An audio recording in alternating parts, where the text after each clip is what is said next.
आजादी से पहले अपनी सत्ता कायम रखने के लिए अंग्रेजों ने भी आज ही की तरह भारत को कई जातियों, धर्मों, वर्गों, क्षेत्रों में बांट रखा था। कांग्रेस अंग्रेजों की इस बांटो और राज करो की नीति को बखूबी जान रही थी।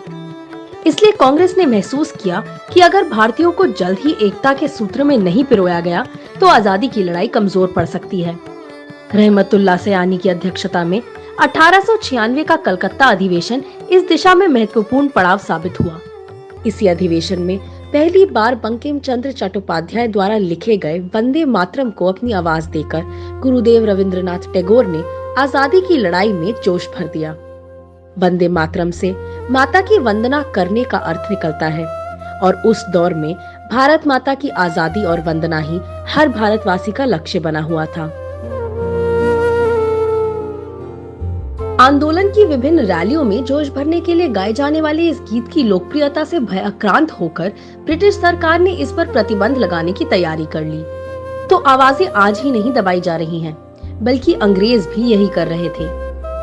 इसके बाद तो न केवल 1896 बल्कि कांग्रेस के अलग अलग अधिवेशनों में वंदे मातरम की गूंज सुनाई देने लगी। ये गूंज ब्रिटिश हुकूमत की नींव को हिला रही थी, क्योंकि लाला लाजपत राय की पत्रिका का नाम वंदे मातरम, आजादी की बलिवेदी पर चढ़ने वाले शहीद क्रांतिकारियों के आखिरी शब्द वंदे मातरम।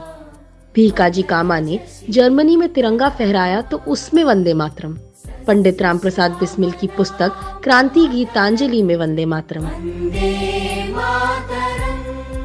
भारत की आबो हवा वंदे मातरम से महक उठी। यही कारण है कि आगे चलकर 1937 में पंडित नेहरू, मौलाना आजाद, सुभाष चंद्र बोस, रविंद्रनाथ टैगोर और आचार्य देव की कमेटी ने वंदे मातरम को राष्ट्रगीत के रूप में गाने का निर्णय लिया। वंदे मातरम को आधार बनाकर तब ब्रिटिश हुकूमत ने देश को धार्मिक रूप से बांटने का प्रयास किया था और आज भी वही प्रयास जारी है। मगर देश न तब बटा था और न ही अब बटेगा। जय हिंद।